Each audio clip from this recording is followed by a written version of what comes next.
Hola Iglesia, Dios te bendiga en todo el territorio colombiano. Iniciamos una nueva etapa en nuestro país, el aislamiento selectivo, como se le ha llamado. Todo está prácticamente abierto ya. Esta es una etapa de mucho cuidado porque la responsabilidad por tu salud recae sobre ti mismo. Cada pastor con su junta de iglesia decidirá cuáles templos abrir.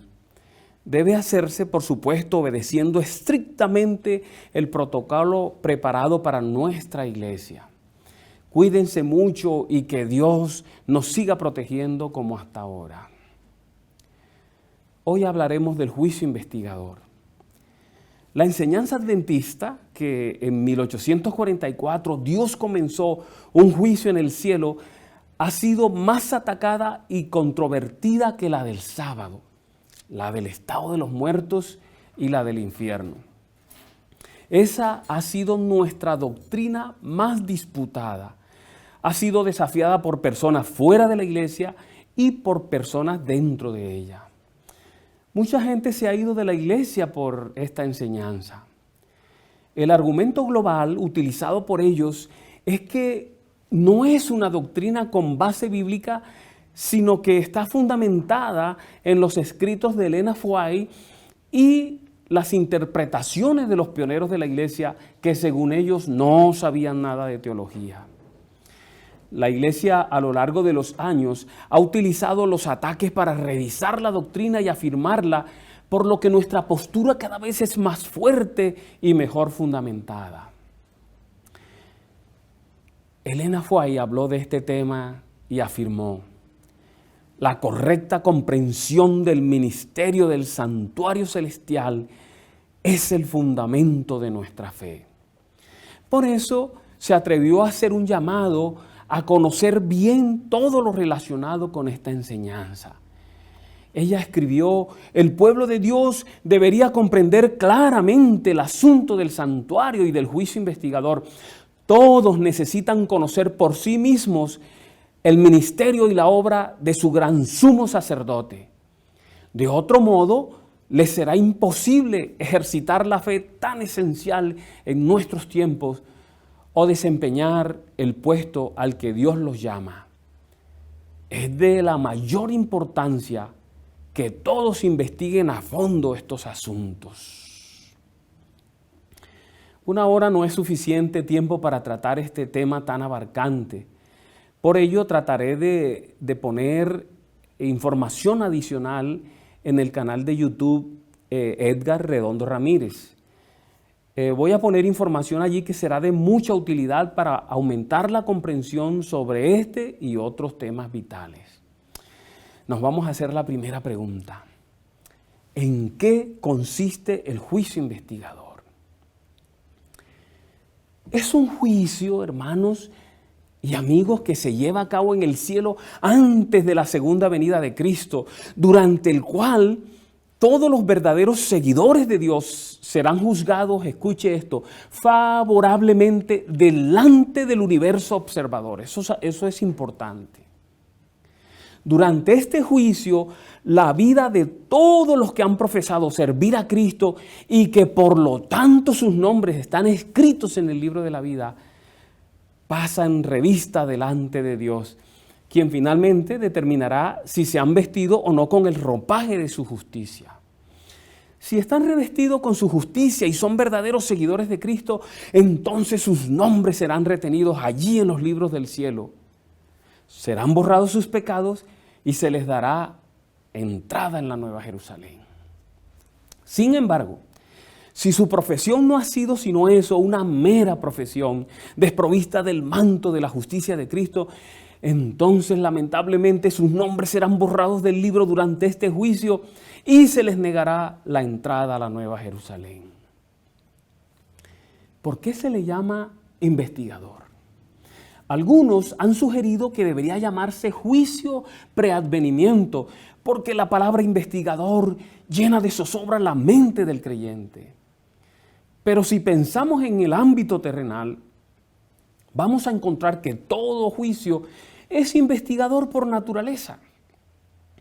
Por ejemplo, el acusador presenta los cargos que deben haber sido investigados previamente. El abogado defensor presenta evidencia buscando exonerar al acusado y para ello debe investigar. El jurado escucha todas las evidencias y luego se retira a revisarlas, a investigarlas. El proceso completo entonces es una investigación de los cargos y contradenuncias con el propósito de llegar a un veredicto.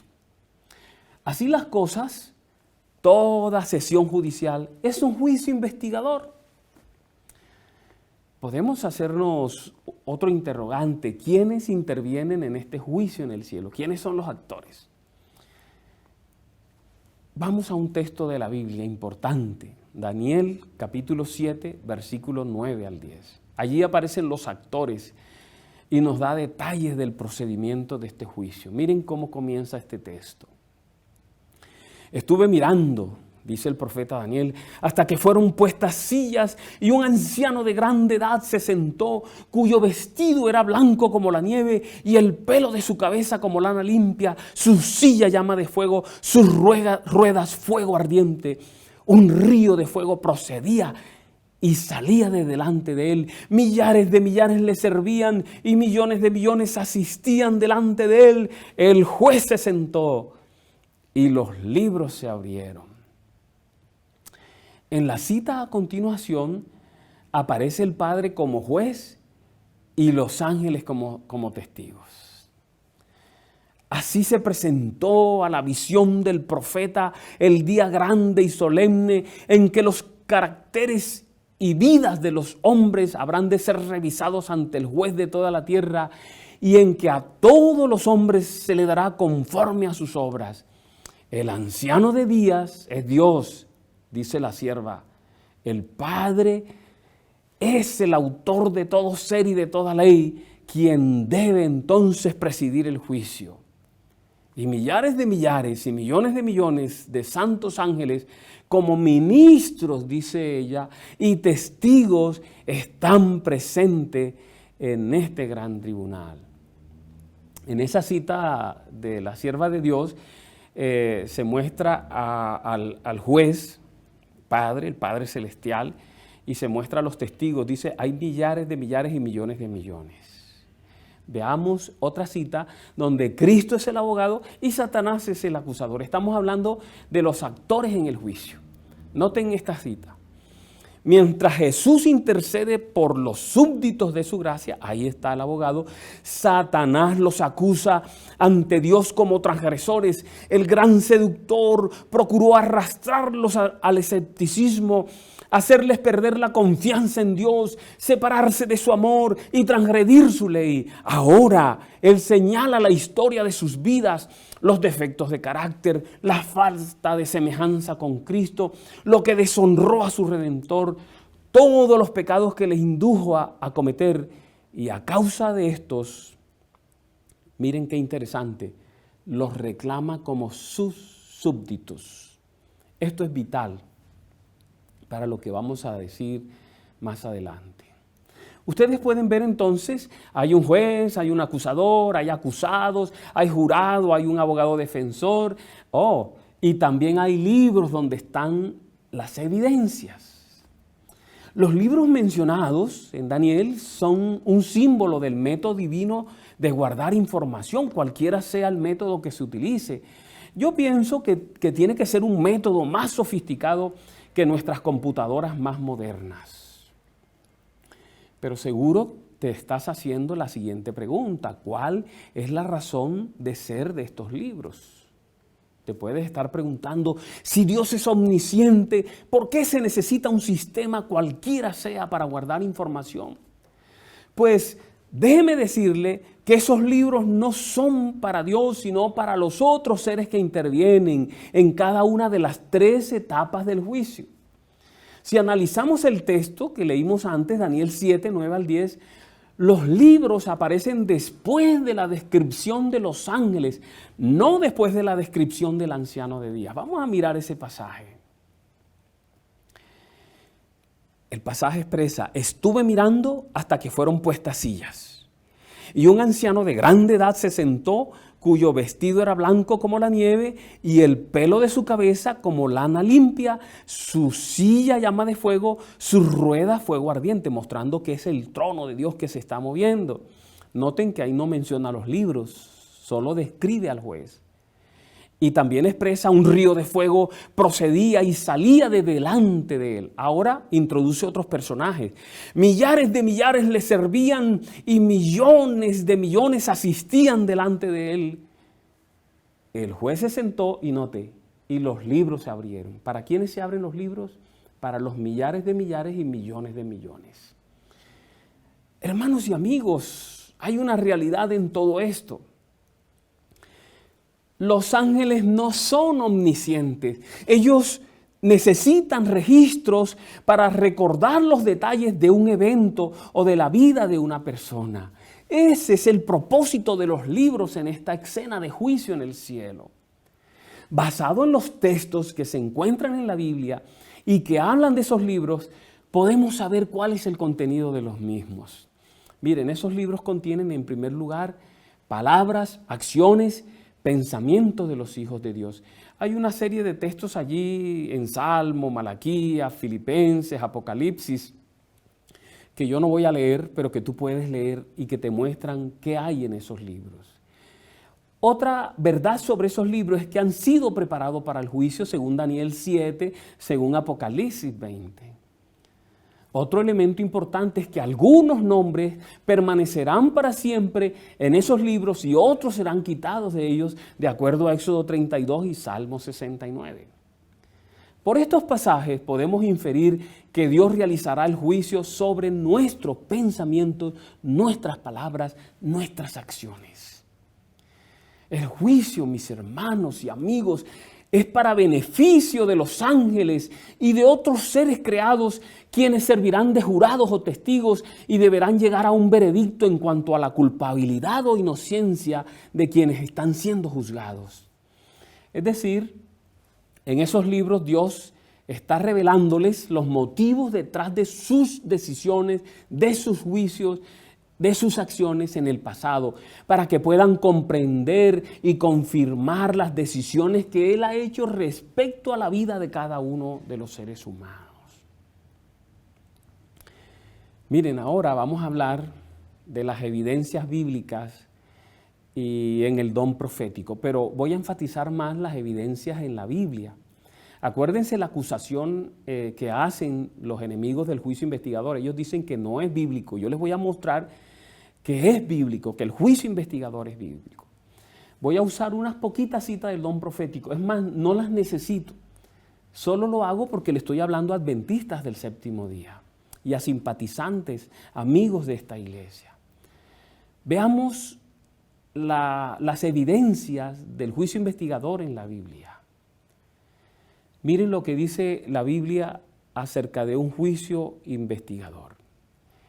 Es un tema muy bíblico. La primera cita que vamos a mirar está en Eclesiastés, en el capítulo 12 y versículo 14, que reza de la siguiente manera: porque Dios traerá toda obra a juicio, juntamente con toda cosa encubierta, sea buena o sea mala.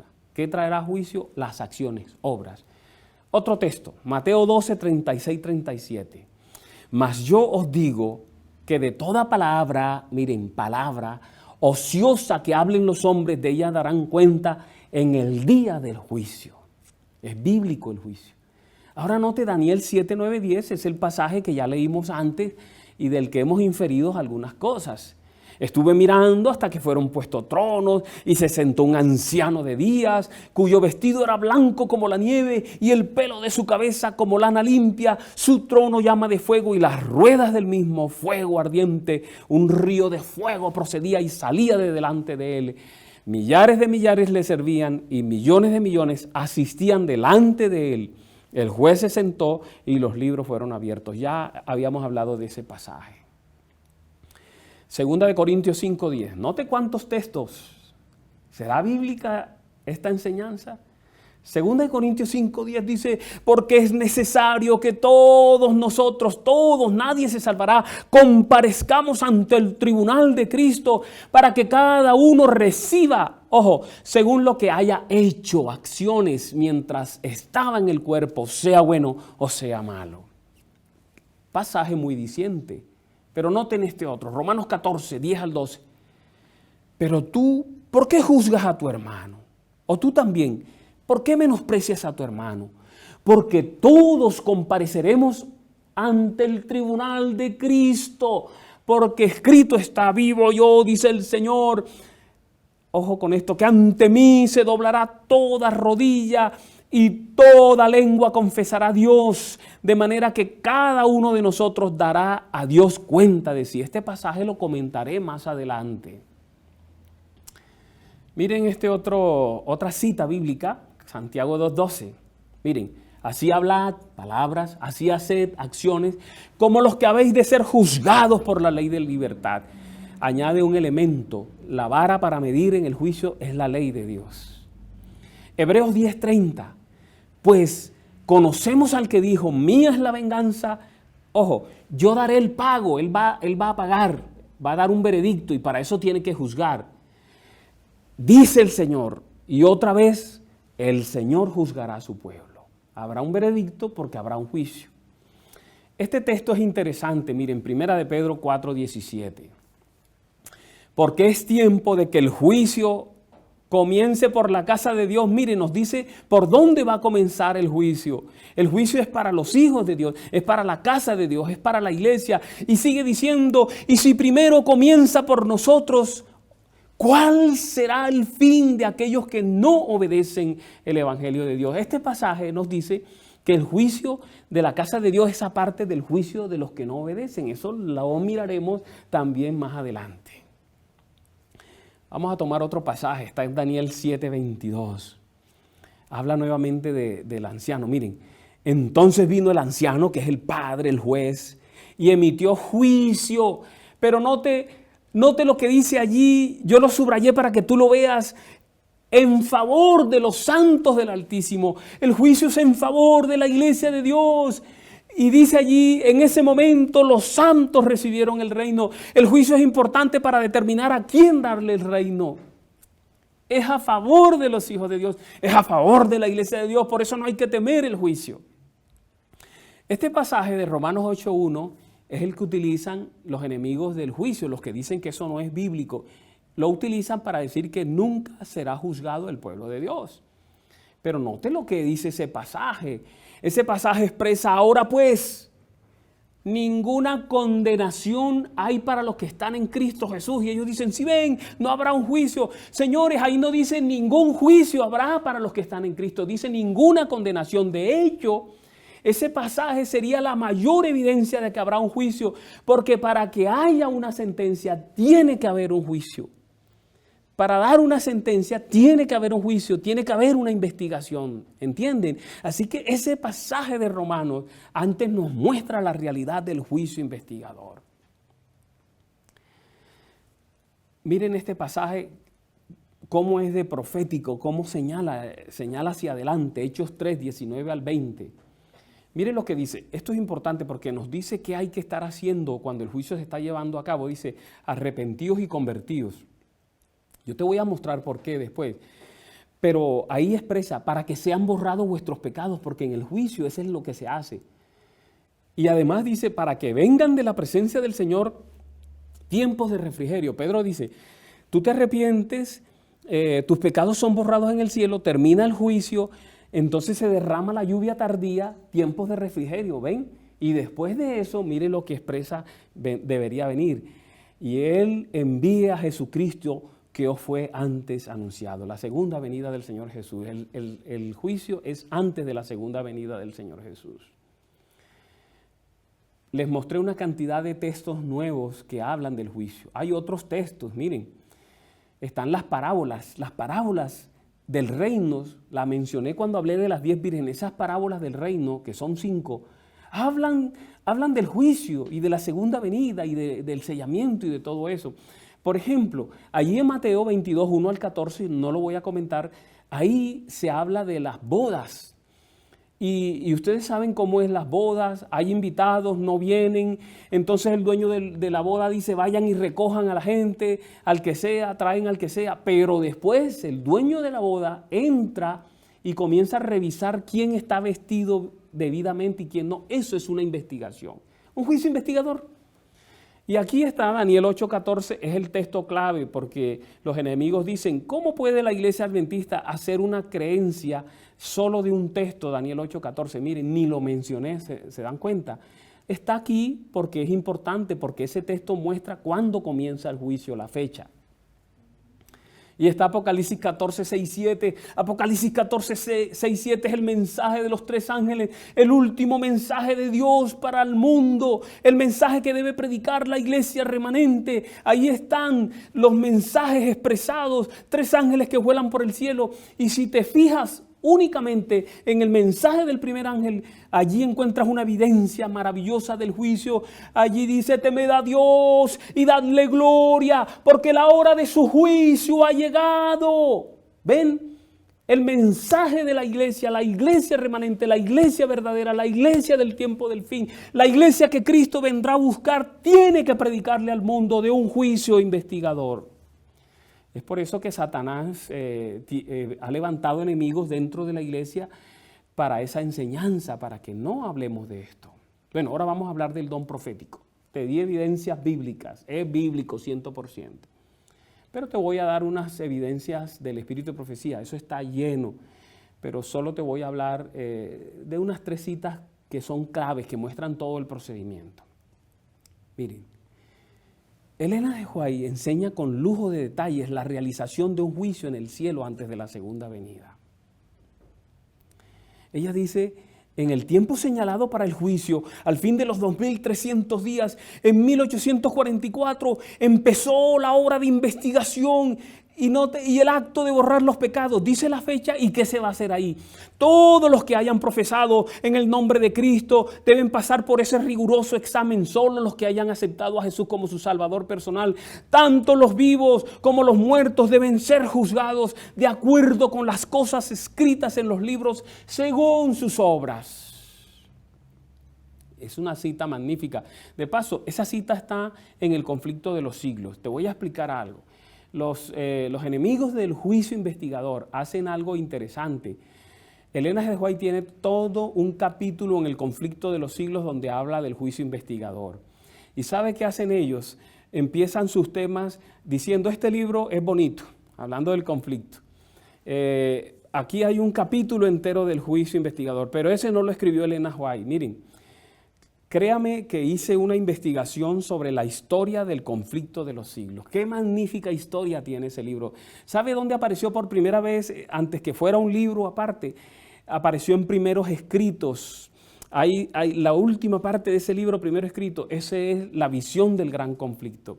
Pero a medida que Dios fue dando nuevas visiones y fue ampliando en la mente de Elena G. White esas visiones, ella fue ampliando, fue escribiendo y ya le tocó ir separando algunos temas y entonces surgió el libro del conflicto de los siglos. Antes había sido 4 libros pequeños, luego fue compactado como un solo libro. Y ese capítulo del juicio investigador fue escrito por Elena White. Inspirado por Dios. Todo el que diga que no está diciendo una mentira. Y es increíble que alguien comience a atacar el juicio de Dios, a decir que el juicio de Dios es una mentira, diciendo una mentira descomunal, más grande que la luna. Hay un solo capítulo en el conflicto de los siglos, es bueno que usted lo sepa. Cuando busque su libro, El conflicto de los siglos, y usted va a encontrar algo interesante. Cuando ese libro iba a ser publicado en Europa, ellos creyeron necesario incluir un capítulo sobre la reforma en España. Es el capítulo 13 del libro El conflicto de los siglos. Ese capítulo fue escrito por 2 teólogos de la iglesia adventista. Cuando tú abres el libro, míralo, ábrelo en el capítulo 13 donde dice la reforma en España. Mira la parte de abajo, ahí dice, este capítulo fue preparado por el doctor fulano y el doctor sutano. Pero hay algo bonito ahí dice, fue incluido con el permiso de la escritora, de la autora. Elena G. White estaba viva cuando se introdujo ese capítulo y ella dio el permiso porque vio que era conveniente incluir ese capítulo sobre España para que la gente entendiera lo que fue la reforma en España. Es el único capítulo de ese libro donde se menciona eso, en ningún otro aparece. Si el capítulo 29, que es el del juicio investigador, hubiese sido escrito por otros, la iglesia es honesta, es honrada, es abierta, hubiesen colocado lo mismo y el nombre de las personas. Entonces, ese capítulo fue escrito, inspirado por Dios y escrito por Elena G. de White. Ella sigue hablando entonces, miren. La obra del juicio investigador y el acto de borrar los pecados, dice cuándo será ese juicio, deben realizarse antes del segundo advenimiento del Señor, en vista de que los muertos han de ser juzgados según las cosas escritas en los libros. Es imposible que los pecados de los hombres sean borrados antes del fin del juicio en que sus vidas han de ser examinadas. Pero el apóstol Pedro dice terminantemente que los pecados de los creyentes serán borrados. Note que Elena G. de White, todo lo que ella dice, lo respalda con un texto bíblico. Note esto. Cuando vendrán los tiempos del refrigerio de la presencia del Señor y enviará a Jesucristo, como lo dice Hechos 3, 19 al 20. Cuando el juicio investigador haya concluido, añade ella, Cristo vendrá con su recompensa para dar a cada uno según sus obras. Y una cita más, mire, 2 citas y una tercera. Cuando quede concluida la obra del juicio investigador, quedará también decidida la suerte de todos para vida o para muerte. El tiempo de gracia terminará poco antes de que el Señor aparezca en las nubes del cielo.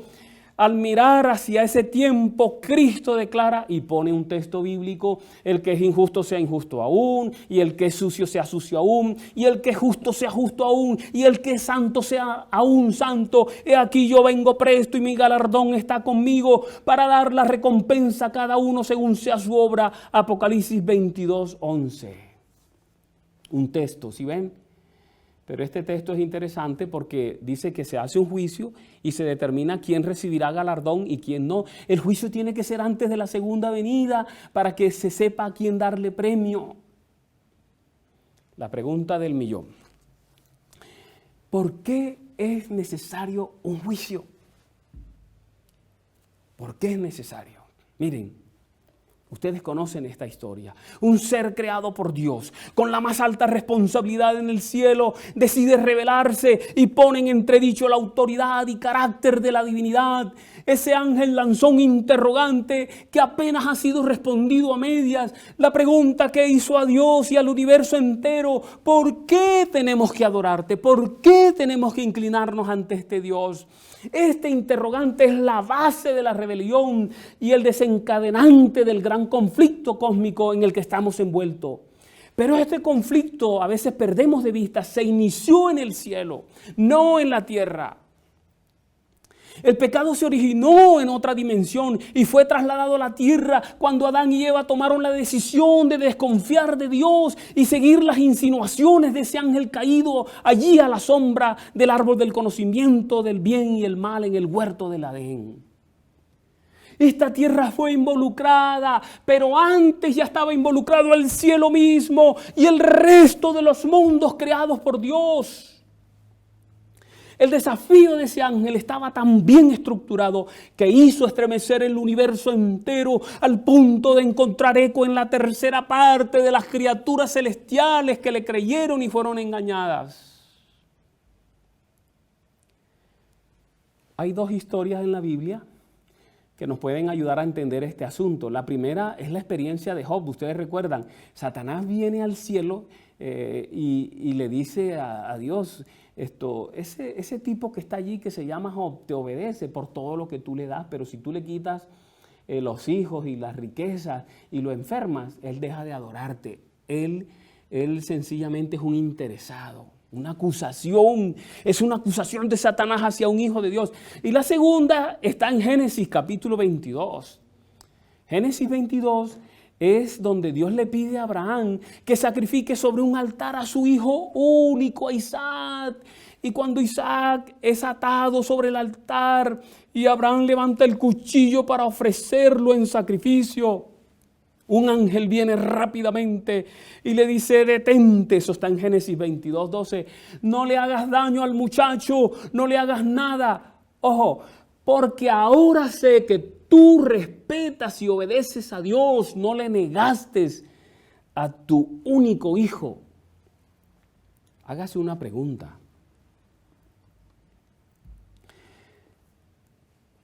¿Por qué Dios hizo todo esto? Chicanería de Dios, pantomima de Dios. ¿Creen ustedes que Dios quiso alardear con ese ángel la fe de su amigo? Mira cómo me obedece Abraham. ¿Ustedes creen eso? Mire lo que dice el don profético. Esto es interesante. El sacrificio exigido a Abraham no fue solamente para su propio bien, ni tampoco exclusivamente para el beneficio de las futuras generaciones, o sea, nosotros, sino también para instruir a los seres sin pecado del cielo y de otros mundos el campo de batalla entre Cristo y Satanás. El terreno en el cual se desarrolla el plan de la redención es el libro de texto del universo. Por haber demostrado a Abraham falta de fe en las promesas de Dios, Satanás lo había acusado ante los ángeles y ante Dios de no ser digno de sus bendiciones. Es por eso que el universo entero estaba pendiente de la respuesta de Abraham al pedido que Dios le hizo de sacrificar a su hijo. Elena de White lo registra esplendorosamente. Ella escribe, los seres celestiales fueron testigos de la escena en que se probaron la fe de Abraham y la sumisión de Isaac. La prueba fue mucho más severa que la impuesta a Adán.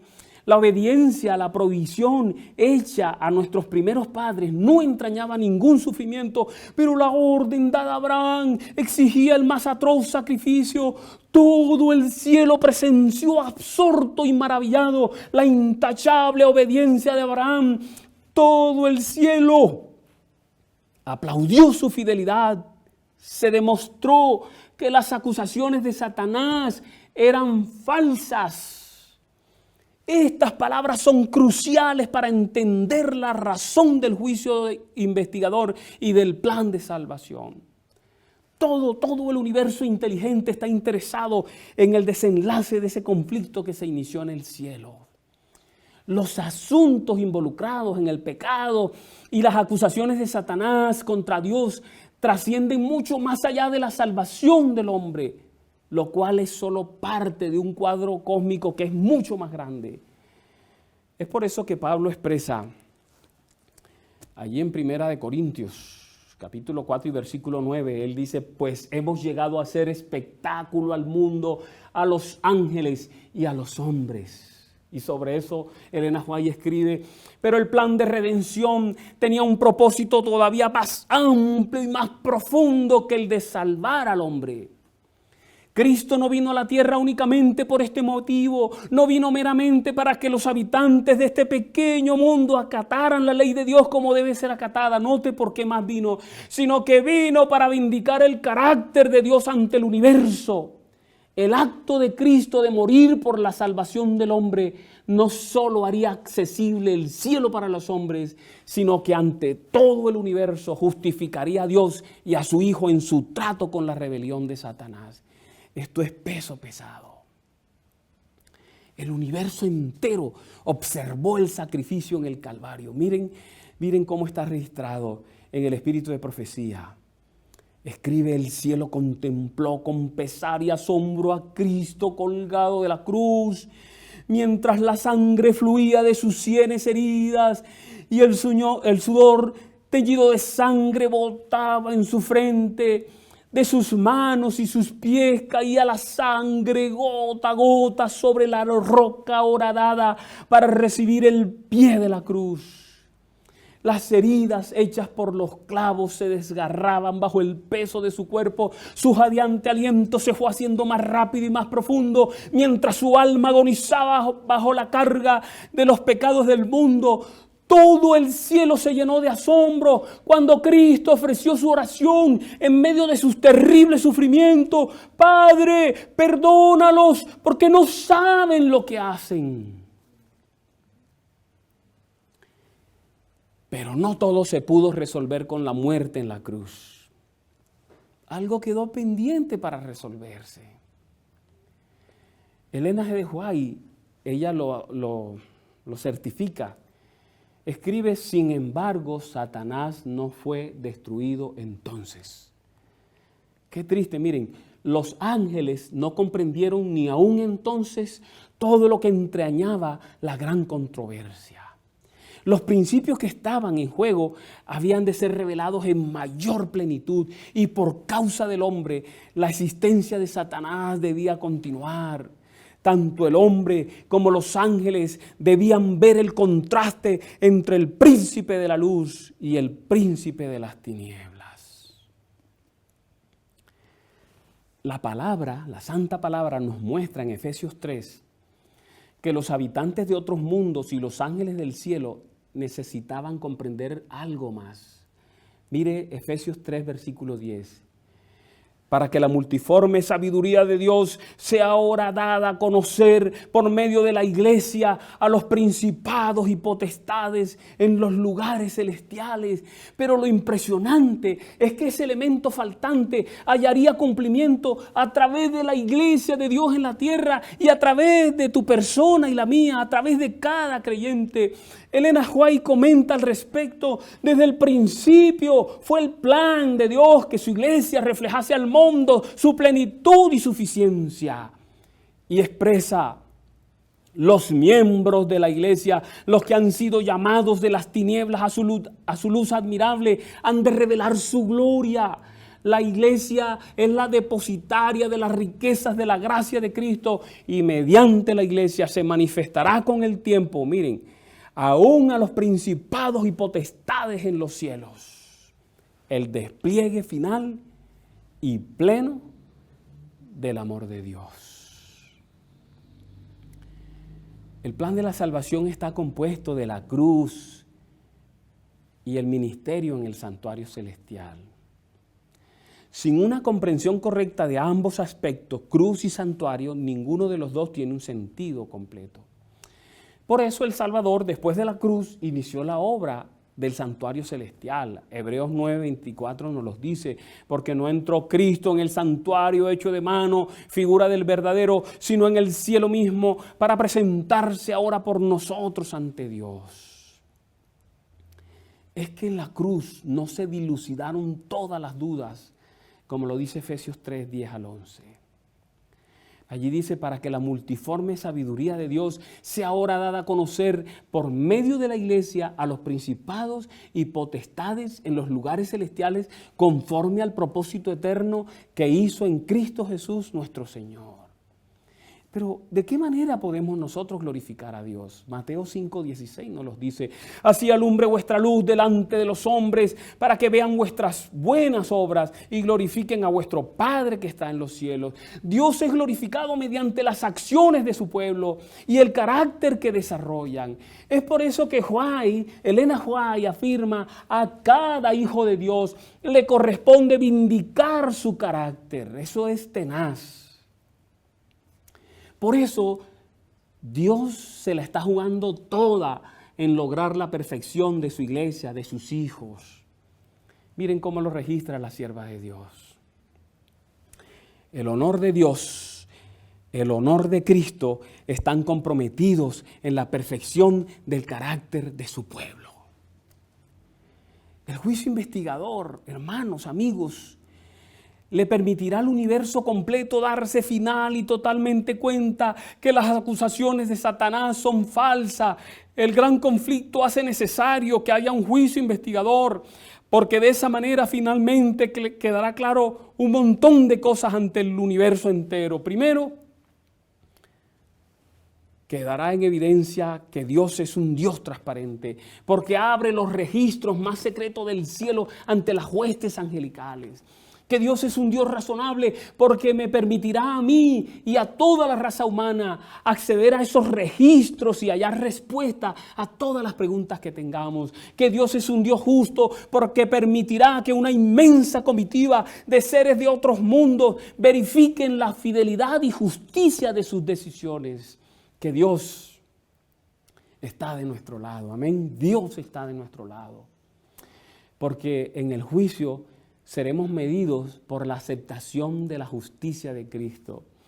Por eso la profeta escribió: el carácter de Cristo toma el lugar del nuestro y somos aceptados por Dios como si no hubiéramos pecado. Eso está en el camino a Cristo. El juicio investigador mostrará que el pecado y el sufrimiento terminará, porque cuando se da la sentencia final, todo habrá terminado y se iniciará una era de felicidad. El juicio resalta la historia del adventismo, porque solo nosotros enseñamos la existencia de un juicio investigador. Solo nosotros, pero Satanás quiere borrar esa enseñanza. El juicio investigador nos muestra, nos recuerda nuestra misión, porque el mensaje de los 3 ángeles nos muestra que el juicio es parte de la predicación del Evangelio eterno.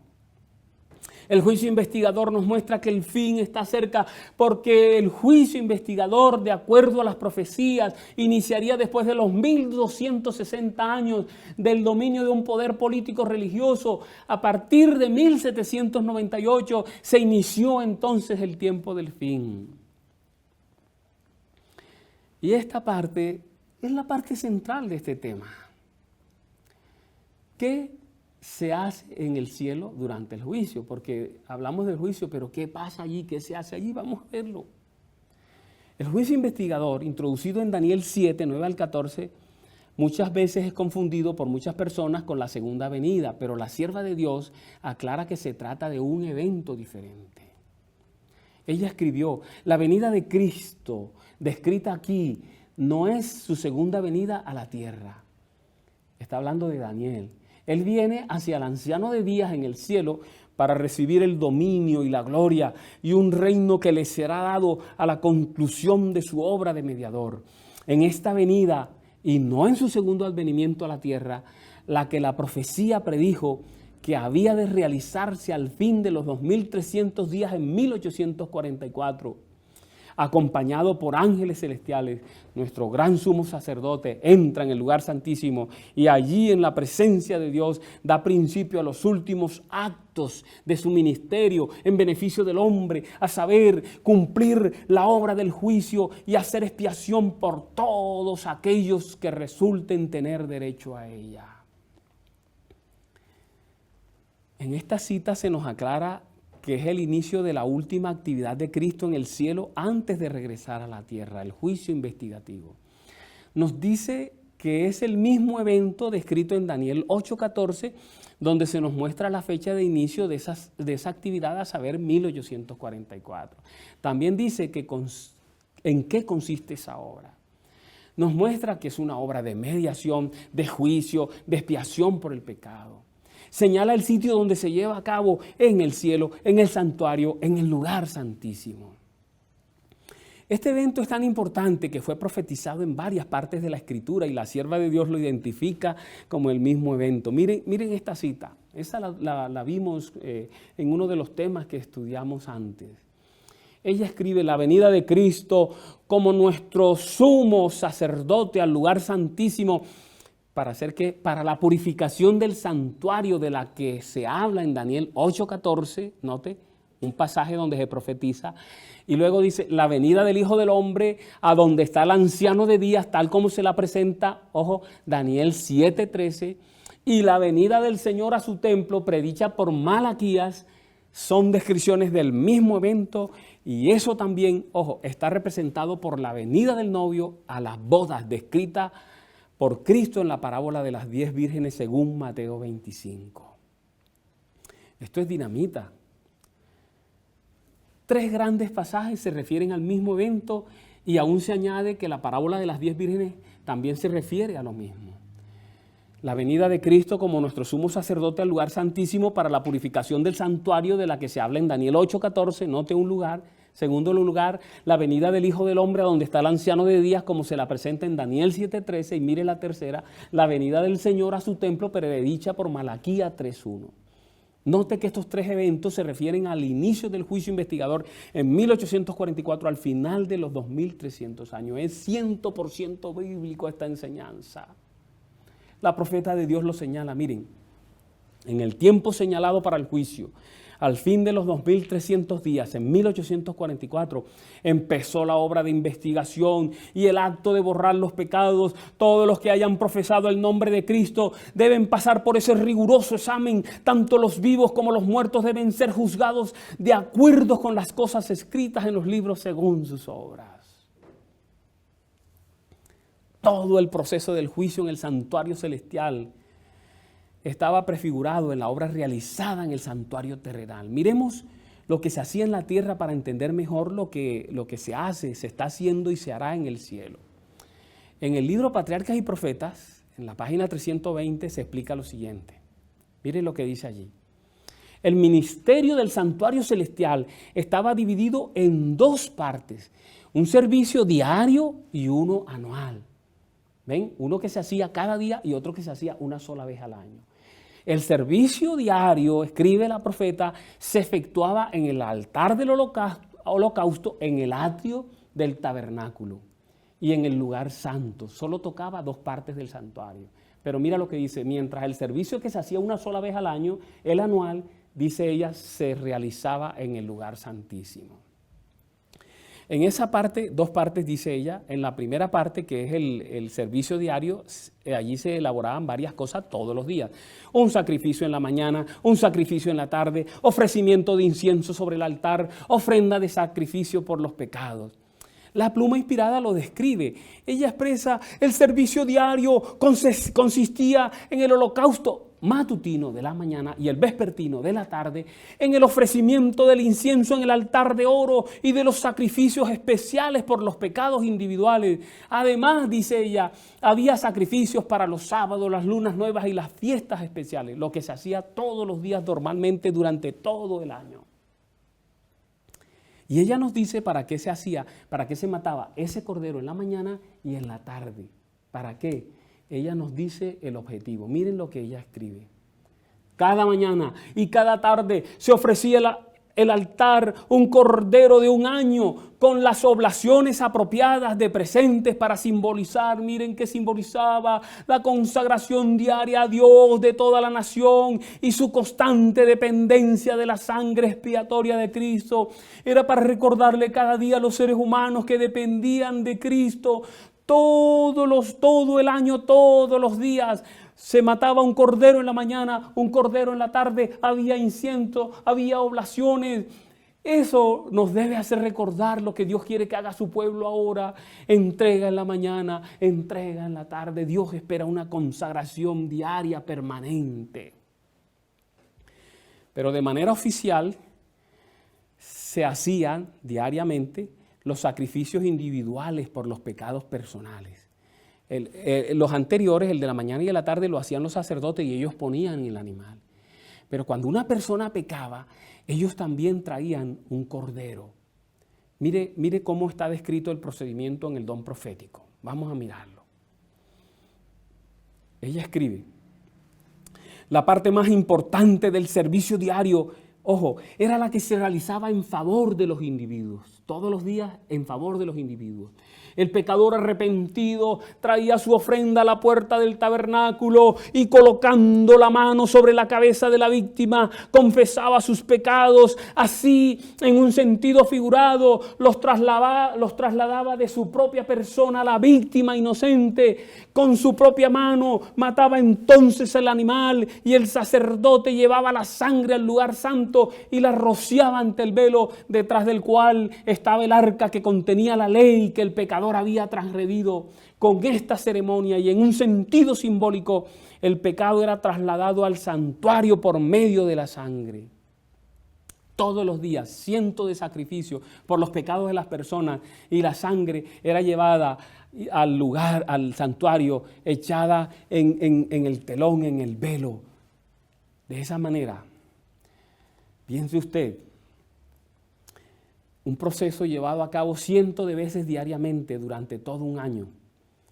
El santuario recibía los pecados de cada individuo todo el año. Esto afectaba el santuario. Obsérvenlo en la siguiente declaración que hace Elena G. de White. Ella escribió, esta era la obra que se hacía diariamente durante todo el año. con el traslado de los pecados de Israel al santuario, los lugares santos quedaban manchados. Se hacía necesario una obra especial para quitar de allí los pecados. Dios ordenó que se hiciera entonces expiación para cada una de las sagradas divisiones, lugar santo y santísimo, lo mismo que para el altar. Así lo limpiará y lo santificará de las inmundicias de los hijos de Israel. Eso está escrito en Levíticos 16. Esta obra de purificación se hacía una vez cada año. Elena White lo registra. Una vez al año, en el gran día de la expiación, el sacerdote entraba en el lugar santísimo para limpiar el santuario. La obra que se llevaba a cabo allí completaba el ciclo anual de las ceremonias. Eso era lo que se hacía en la tierra. El gran día de la expiación, el sacerdote llevaba 2 machos cabríos y hacía un sorteo sobre ellos. De esa manera uno era elegido para Azazel o Satanás y otro para Jehová. El sacerdote sacrificaba el macho cabrío para Dios por Jehová y tomaba la sangre y la llevaba dentro del santuario y también dentro del lugar santísimo. Purificaba el lugar santo, el lugar santísimo. Limpiaba así de esa manera de todos los pecados que habían sido puestos durante el año al santuario. Y luego salía y ponía las manos. ¿Se acuerdan que quedó uno allá afuera, un macho cabrío, Azazel? Ponía las manos sobre ese macho cabrío que representa a Satanás, colocaba todos los pecados que había retirado del santuario y entonces el animal por Azazel era soltado en un lugar solitario y de esa manera todos los pecados del pueblo habían sido borrados del santuario. Qué tarea tan interesante. Eso lo hacían todos los días y un sacrificio anual, el Yom Kippur, el gran día de la expiación. Toda esta obra simbolizaba lo que Cristo haría por la raza humana. El Señor Jesús vino y se ofreció en la cruz del Calvario, entonces ascendió al cielo e inició servicio en el lugar santo. En 1844 inició, en cumplimiento a su agenda profética, el juicio investigador en el lugar santísimo. Se inició el procedimiento que busca ratificar los nombres de los redimidos, el borramiento de sus pecados y su respectivo sellamiento. Vamos a mirar el proceso de este juicio. En primer lugar, el juicio inicia por los justos muertos y por los que van falleciendo. Es bíblico, 1 de Pedro 4:17. Ya lo habíamos leído, porque es tiempo de que el juicio comience por la casa de Dios. Y si primero comienza por nosotros, ¿cuál será el fin de aquellos que no obedecen el evangelio de Dios? La pluma inspirada explica que primero empieza ese juicio por los muertos. Ella lo dice, el juicio de los casos de los muertos ha estado en progreso por más de 40 años. Eso lo dijo por allá en 1800, ¿qué sería? 87. Y sigue diciendo ella, y no sabemos cuán pronto pasará los casos de los vivos. Ya la iglesia llevaba más o menos unos 44 años desde el gran chasco y ella expresa que se estaba llevando a cabo el juicio. Pero hay una aseveración más de ella que nos ilustra ampliamente. Ella expresa, a medida que los libros de memoria, ojo, libro de memoria, se van abriendo al juicio, ahí es donde están todas las acciones de todas las personas, especialmente la de los hijos de Dios. Las vidas de todos los que hayan creído en Jesús, si ven, pasan ante Dios para ser examinadas por Él. Note, empezando con los que vivieron los primeros en la tierra. Nuestro abogado presenta los casos de cada generación sucesiva y luego termina con los vivos. Primero los muertos, el juicio por los muertos y después vendrá el juicio por los vivos. Los libros se abren a la vista de los ángeles en esta primera etapa del juicio y van apareciendo los nombres de los justos muertos, empezando por Abel, el primer justo fallecido, para mostrar evidencias a los testigos, a los que están allí, sobre las acciones de estas personas, sobre las acciones de Cristo que ha hecho para favorecer a estas personas. Entonces Satanás se levanta y trata de reclamar a esas personas como suyo. Si tu nombre o el nombre de una persona que ha fallecido es tomado allí en los libros, entonces hay que leer todo lo que está escrito en esos libros. Y Satanás dice, si ven, es un pecador, es mío, no lo puedes llevar al cielo. Eso la sierva de Dios lo señala. Mira lo que ella dice. Mientras Jesús intercede por los súbditos de su gracia, Satanás los acusa ante Dios como transgresores. Entonces ustedes ven, así como acusó a Job, así como esperaba que Dios no aprobara a Abraham. Ella sigue escribiendo, el gran seductor procuró arrastrarlos al escepticismo. Es la obra de Satanás cada día. Hacerles perder la confianza en Dios, separarse de su amor, transgredir su ley. Y entonces ahora, en ese momento, Él señala la historia de sus vidas, los defectos de carácter, la falta de semejanza con Cristo, lo que deshonró a su Redentor, todos los pecados que les indujo a cometer. Y a causa de esto les dice a Dios, ellos son míos. El Señor abre en los libros, ahí Edgar Redondo, y entonces Satanás dice, mira, qué interesante, si ves cómo está de sucio ese señor. ¡Wow! ¡Uf! ¡Qué asquerosidad de vida la que llevó! Y él fue el que indujo a Edgar Redondo a cometer errores, a decir lo que no era, a pensar lo que no era, a actuar de manera indebida. Y ahora cuando llega ante el juicio, él dice, Edgar es mío. ¡Qué interesante! Ese es el juicio investigador, en eso consiste, por eso es necesario. Y Satanás quiere que la iglesia le tenga miedo a eso y que la iglesia se levante contra esa enseñanza para el poder atraparnos. Mire lo que está escrito de cada persona en los libros. Lo escribe Elena G. de White. Ella dice, la obra de cada uno pasa bajo la mirada de Dios y es registrada e imputada ya como señal de fidelidad, ya de infidelidad. Frente a cada nombre en los libros del cielo aparecen con terrible exactitud cada mala palabra, cada acto egoísta, cada deber descuidado y cada pecado secreto con todas las tretas arteras. Las admoniciones o reconvenciones divinas despreciadas, los momentos perdidos, las oportunidades despreciadas, la influencia ejercida para bien o para mal, con sus abarcantes resultados, todo fue registrado por el ángel anotador. ¡Wow!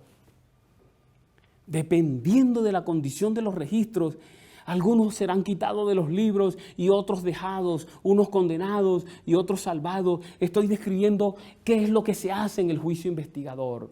Cada nombre, dice Elena G. de White, es mencionado, cada caso cuidadosamente investigado. Habrá nombres que serán aceptados, otros rechazados. En caso de que alguien tenga en los libros de memoria pecados de los cuales no se haya arrepentido y que no hayan sido perdonados, su nombre será borrado del libro de la vida y la mención de sus buenas obras será borrada de los registros de Dios.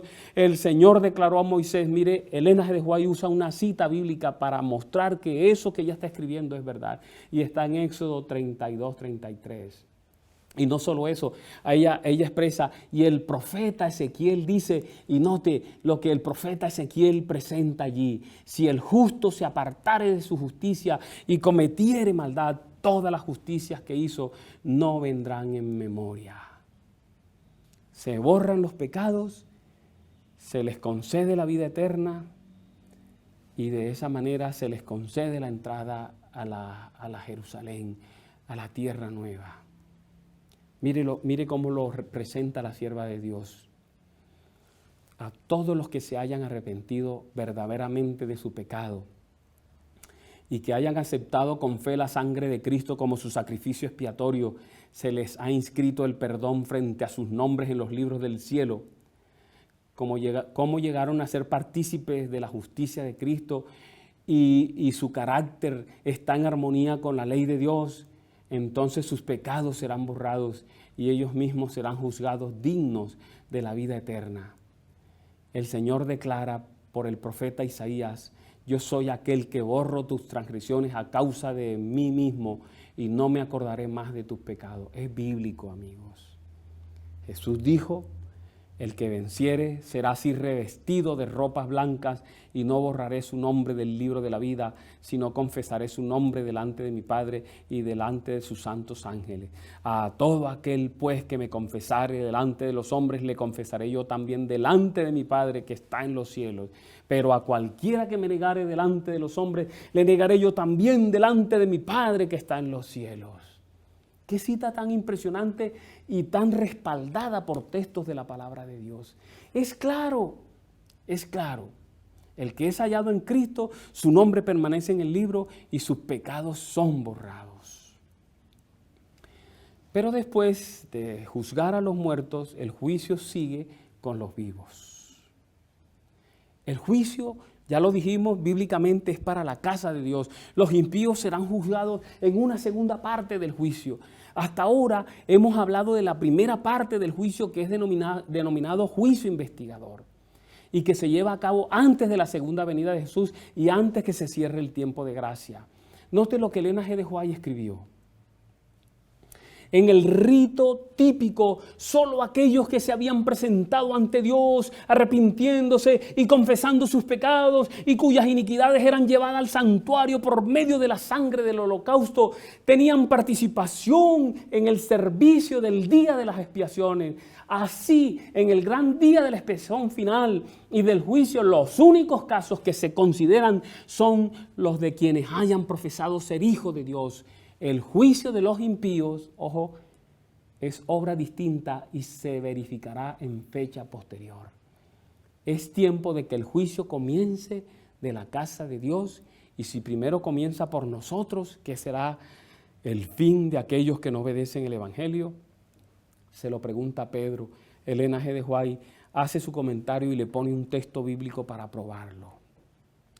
El juicio de los muertos se viene llevando a cabo hace mucho tiempo.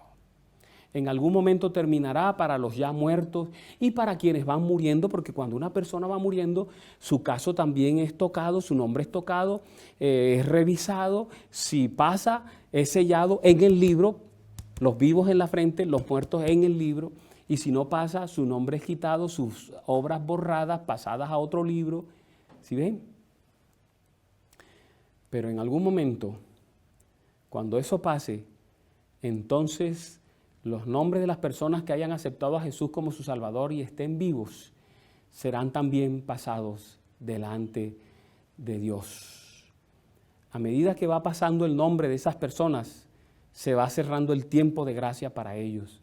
Es decir, hay personas para quienes el tiempo de gracia se cerrará estando vivos. O son ratificados en el libro de la vida y sellados, o sencillamente son retirados del libro. Note lo que la sierva de Dios expresa. El juicio se lleva ahora adelante en el santuario celestial. Esta obra se viene realizando desde hace muchos años. Pronto le tocará ser juzgados a los vivos. El proceso con los vivos es el mismo que se llevó a cabo con los muertos. Se revisan los libros, se quita o se deja los nombres, se borran los pecados de quienes no son ratificados, se hace el sellamiento de esa persona, si está viva en su frente, si está muerta en los libros. Cuando termina el proceso, el Señor se levanta, se quita las ropas sacerdotales, sale del santuario a hacer lo que hacía el sacerdote. ¿Recuerdan? Lo que hacía el sacerdote allí en el santuario de la tierra, quien ponía los pecados sobre Azazel. En este caso serán puestos sobre Satanás, quien inició la rebelión. Eso también está registrado en el don profético. Ella dice, en el servicio ritual típico, el sumo sacerdote, hecha la propiciación por Israel, salía y bendecía a la congregación. Y entonces mira lo que dice, así también Cristo, una vez termine su obra de mediador allá en el santuario celestial, aparecerá sin pecado para la salvación, para bendecir con el don de la vida eterna a su pueblo que le espera. Así como al quitar los pecados del santuario, el sacerdote los confesaba sobre la cabeza del macho cabrío emisario. Así también Cristo colocará todos esos pecados sobre Satanás, autor e instigador del pecado. El macho cabrío emisario o Azazel, que cargaba con todos los pecados de Israel, era enviado a tierra inhabitada. Y ella escribe, así también Satanás, cargado con la responsabilidad de todos los pecados que ha hecho cometer al pueblo de Dios, será confinado durante 1000 años en la tierra, entonces desolada y sin habitantes, y sufrirá finalmente la entera penalidad del pecado en el fuego que destruirá a todos los impíos. Así el gran plan de la redención alcanzará su cumplimiento en la extirpación final del pecado y la liberación de todos los que estuvieron dispuestos a renunciar al mal. Vamos a entrar a unas etapas. Vamos a hablar de las 3 etapas del juicio, lo voy a hacer rápidamente. Ya hablamos de una que es la del juicio investigador, pero si notan ustedes todo lo que hemos visto hasta ahora. Ok, miren, el juicio tiene un trasfondo, hemos dicho eso. Un marco que es el que le da sentido, el gran conflicto cósmico. En este conflicto está involucrado directamente el cielo y la tierra, los otros mundos que han sido creados, los seres humanos, las huestes angélicas, los habitantes de otros mundos.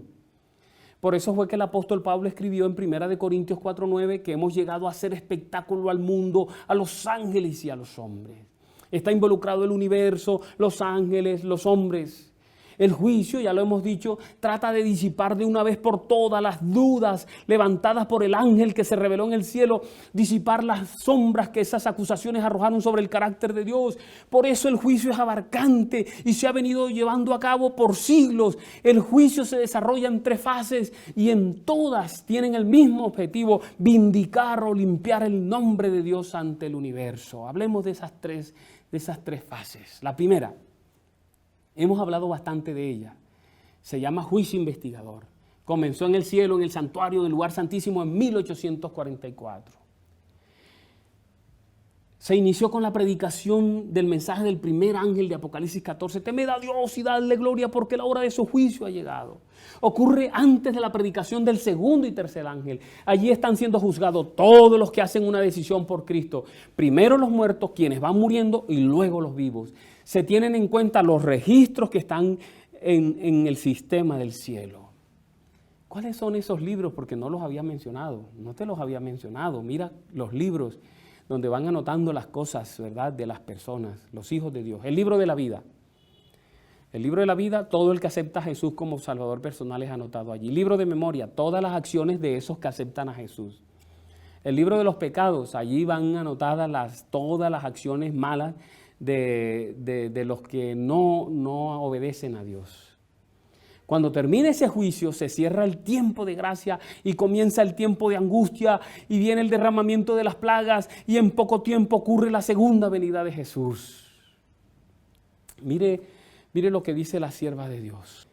Cuando quede concluida la obra del juicio investigador, quedará también decidida la suerte de todos para vida o para muerte. El tiempo de gracia terminará poco antes de que el Señor aparezca en las nubes del cielo. Al mirar hacia ese tiempo, Cristo declara en el Apocalipsis: el que es injusto sea injusto aún, y el que es sucio sea sucio aún, y el que es justo sea justo aún, y el que es santo sea aún santo. He aquí yo vengo presto y mi galardón está conmigo para dar la recompensa a cada uno según sea su obra. Qué cita tan portentosa del don profético, acompañada de la palabra de Dios. Cuando eso pase, entonces los justos son trasladados al cielo y se inicia el milenio. Se inicia el milenio. Cristo vino, ahora se inicia el milenio. Ahora vamos a hablar de la segunda parte del juicio. ¿Cuándo se lleva a cabo? Se lleva a cabo durante el milenio. Miren, los justos son juzgados en la primera etapa. Pero en esta segunda etapa son juzgados los impíos. ¿Recuerdan la cita que la hemos leído creo que unas 2 veces de Elena White, donde ella dice: el gran día de la expiación final y del juicio de Dios, los únicos casos que se considerarán son los de quienes hayan profesado ser hijos de Dios? Porque ella dice, el juicio de los impíos es obra distinta y, ojo, se verificará en fecha posterior. El juicio investigador antes de la segunda venida, pero la segunda fase del juicio después de la segunda venida, cuando se inicia el milenio. Ella dice, es tiempo de que el juicio comience por la casa de Dios. Y si primero comienza por nosotros, ¿qué sería el fin de aquellos que no obedecen al Evangelio? Juicio investigador antes de la segunda venida para la iglesia, para los hijos de Dios. Y luego segunda etapa, que es la que estamos comentando ahora, y te voy a dar el texto donde aparece, que es al comenzar el milenio para los impíos. Se lleva a cabo entonces durante el milenio, lo dice Apocalipsis 24.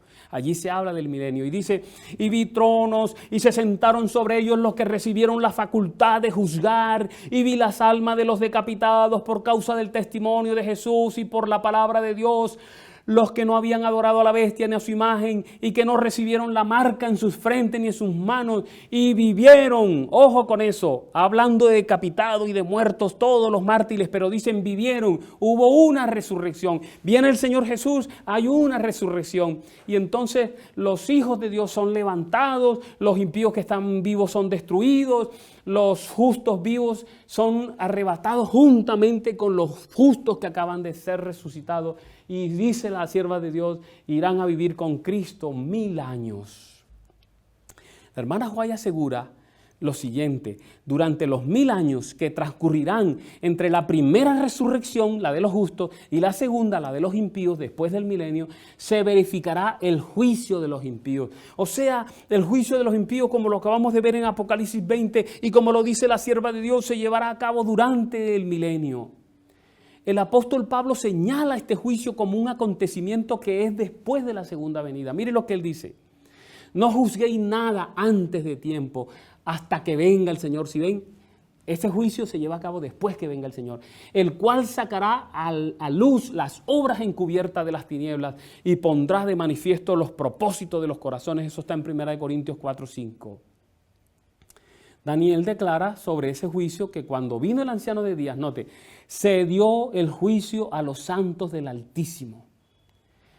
En ese entonces reinarán los justos como reyes y sacerdotes de Dios. Lo dice San Juan allí en el libro de Apocalipsis: vi tronos y se sentaron sobre ellos y les fue dado juicio, serán sacerdotes de Dios y de Cristo y reinarán con él 1000 años. Apocalipsis 20. Entonces será cuando, como está predicho por San Pablo, los santos han de juzgar al mundo. 1 Corintios 6:2. Elena White apoya esta idea. Junto con Cristo juzgan a los impíos, comparando sus actos con el libro de la ley, la Biblia, y fallando cada caso en conformidad con los actos que cometieron por medio de su cuerpo. Entonces lo que los malos tienen que sufrir es medido según sus obras y queda anotado frente a sus nombres en el libro de la muerte. Si ven, ese es otro libro que no habíamos mencionado, el libro de la muerte. Allí están colocando los impíos después de ser juzgados durante el milenio por los redimidos. Pero no solo ellos.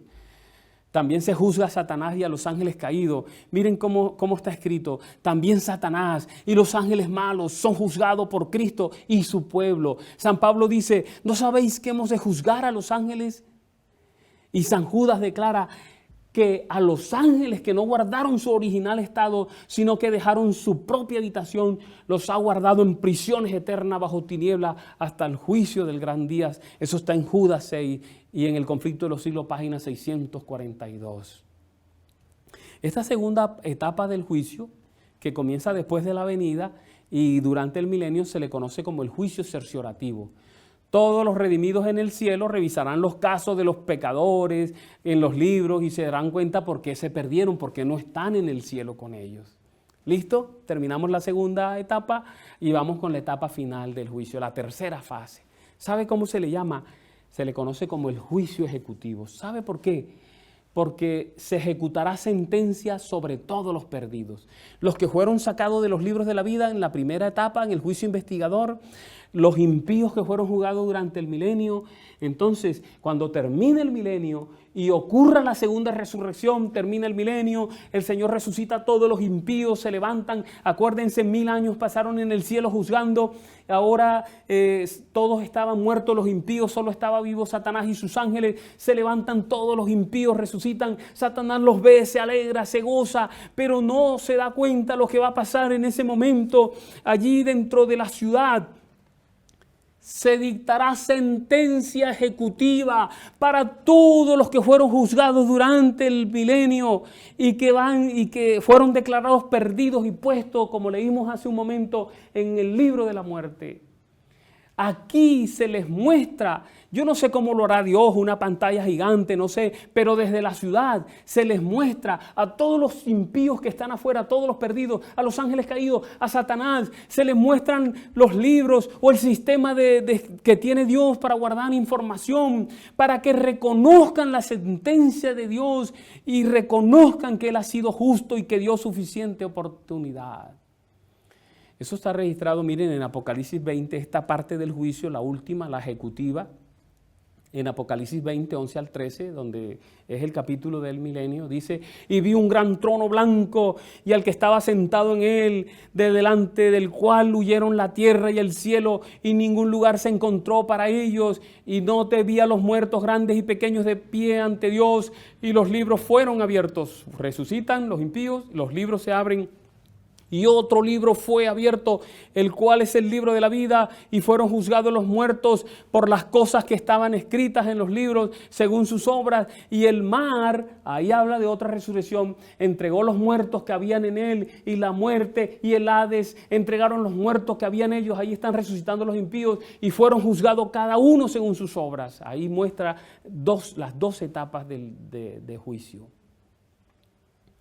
Y entonces ocurrirá lo que aparece profetizado en Filipenses 2, versículos 10 y 11. Está profetizado que habría de ocurrir, y este es el momento en que ocurre. Dice allí: para que en el nombre de Jesús se doble toda rodilla de los que están en los cielos y en la tierra y debajo de la tierra, y toda lengua confiese que Jesucristo es el Señor, para la gloria de Dios Padre. Los impíos, Satanás, los ángeles caídos reconocerán al ver las obras escritas en los libros, reconocerán la justicia de Dios, y después de eso serán ejecutados por fuego. Satanás, sus ángeles, la muerte, el sepulcro, los impíos. Es el final del mal, el comienzo de la eternidad, la tierra nueva y los cielos nuevos. Voy a terminar este mensaje, tenía que terminarlo de esta manera, mostrándole a ustedes cuál es el secreto para salir victoriosos en el juicio. ¿Qué debe estar haciendo en estos momentos el pueblo de Dios? ¿Qué debe estar haciendo? Miren, el secreto del pueblo de Israel en el día de la expiación tiene que ser nuestro secreto hoy. El gran objetivo del día de la expiación era eliminar los pecados del pueblo. Pero solo eran eliminados los pecados que previamente habían sido llevados diariamente al santuario a través de la sangre del cordero, sobre cuya cabeza se había hecho la confesión de los mismos. ¿Recuerdan? Lo dijimos.